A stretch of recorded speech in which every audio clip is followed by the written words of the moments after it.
Paz seja convosco. Hoje é dia 9 de março de 2021. E mais uma vez eu venho compartilhar como foi que eu me dei conta que eu tinha me perdido no meu casamento. Quando eu conheci o meu esposo, eu tinha 13 anos e ele já tinha 28 anos. E nós começamos a namorar. Por um período nós namorávamos escondido. E até que nós viemos levar conhecimento do meu pai. E meu pai, ele depois de um certo tempo, ele permitiu, ele concedeu que nós viéssemos namorar. Mas nós já estávamos namorando escondido, né?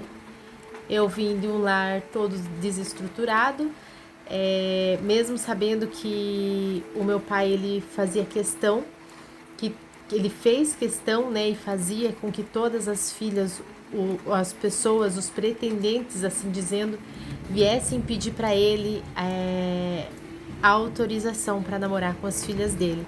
Então, depois de, acredito que 3 meses que a gente tava namorando escondido, né,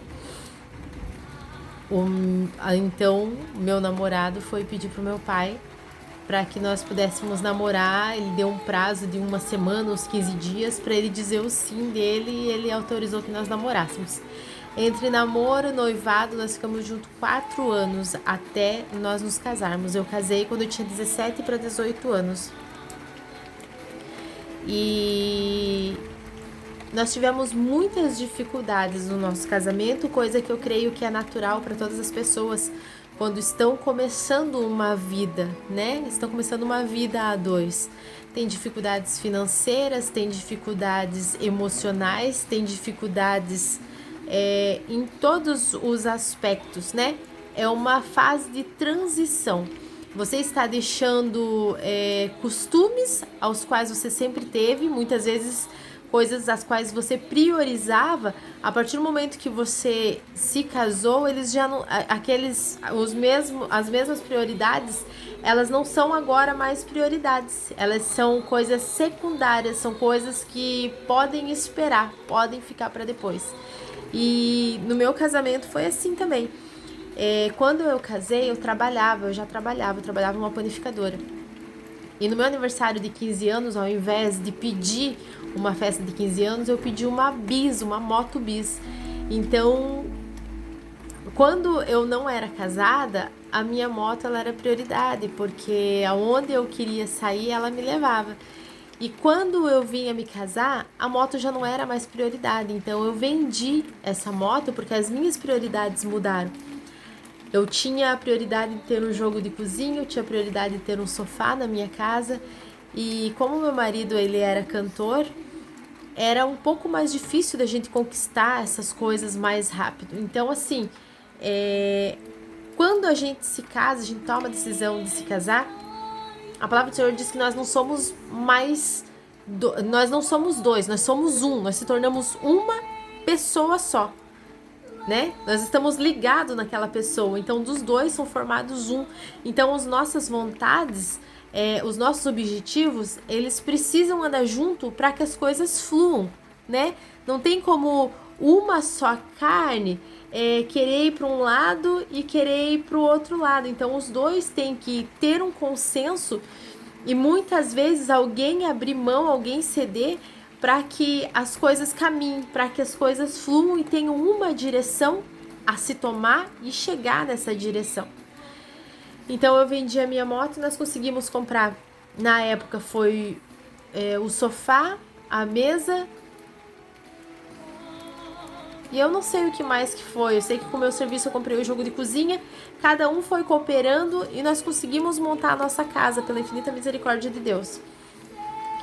E foi passado um pouco de tempo, logo veio a Isabel e passou mais algum tempo e as brigas, as quais a briga de adaptação, elas já não existiam mais, porque nós já estávamos juntos há tempos, né?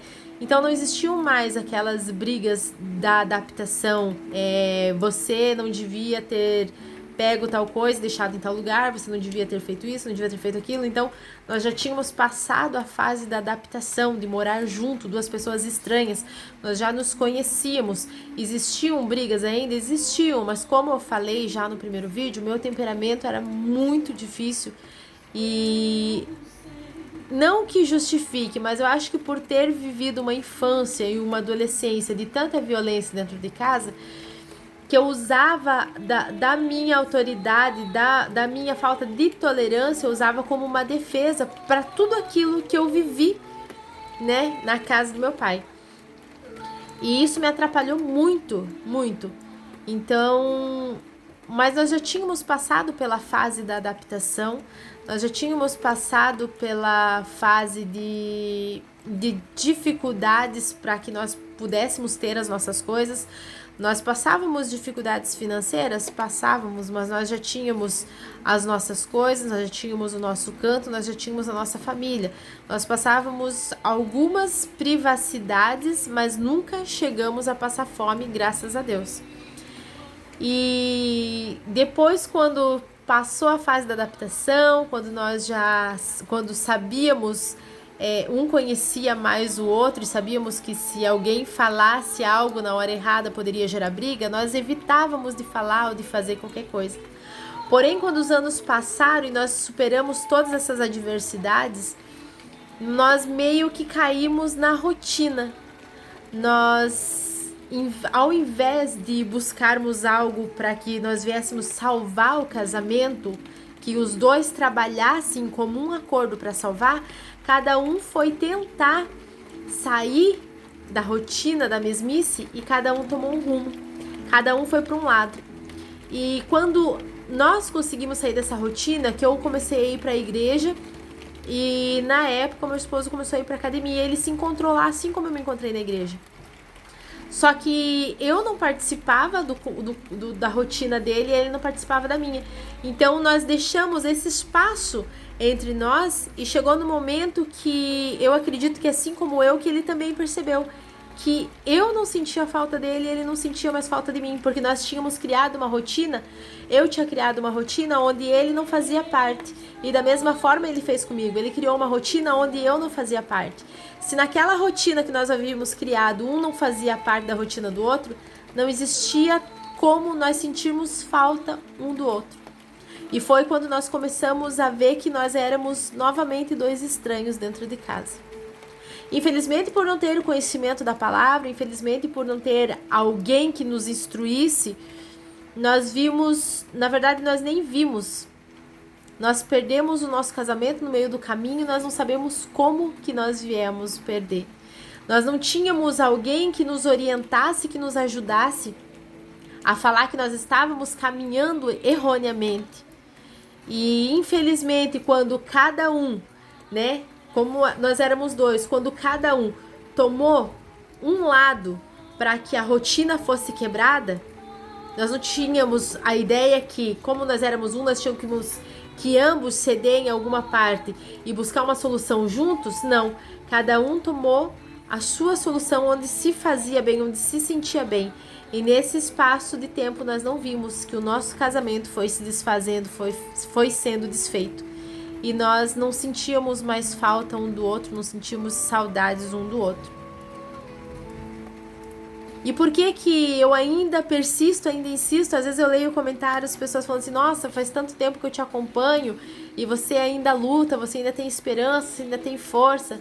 Às vezes a esperança vai embora, às vezes as forças se acabam, mas eu ainda estou aqui. Eu ainda estou aqui não só por mim, mas eu estou aqui por você que talvez hoje esteja passando uma situação a qual eu já passei. Eu venho aqui hoje para que talvez você esteja com o teu casamento numa rotina, em algo que você acha que não vai mais dar certo, em vez de você e o seu esposo, você e sua esposa que hoje são um, em vez de trilharem um caminho juntos, vocês estão pensando em cada um trilhar um caminho diferente. E eu venho até aqui dizer para vocês que vocês não são mais dois, vocês são um. Se um vai para a esquerda, os dois vão para a esquerda. Se um vai para a direita, os dois vão para a direita. Não são mais dois, são um. O casamento é isso. O casamento é a união de duas pessoas estranhas, duas pessoas diferentes, mas que se amam. E que todos os dias, independente das suas vontades próprias, elas vão ter que aprender a ceder, elas vão ter que aprender a juntas encontrar soluções, não é só para um, para vários problemas que irão surgir. Às vezes você olha, você pensa que os seus problemas são diferentes do seu amigo, da sua amiga. Mas todos os casais que você vê, eles passam por algum momento de adversidade. Ninguém é feliz o tempo todo. Não existe relacionamento perfeito. Existe sim um relacionamento onde as duas pessoas caminham, ainda que na diversidade, caminham no mesmo sentido, para que esse casamento venha a dar certo. Se eu venho aqui hoje é para que você não caia no mesmo erro ao qual eu caí. Infelizmente, no meu tempo eu não tinha alguém, eu não conhecia alguém que se dispusesse, assim como eu me disponho, na infinita misericórdia de Deus, para vir aqui e falar o que eu já passei, para que você não passe o que eu passei. E lembrando que vocês não são mais dois, mas vocês são um. E a palavra do Senhor diz que aquilo que o Senhor uniu, que o Senhor ajuntou, não separe o homem. Vocês não são mais dois. Vocês são um. Paz seja convosco. Deus abençoe.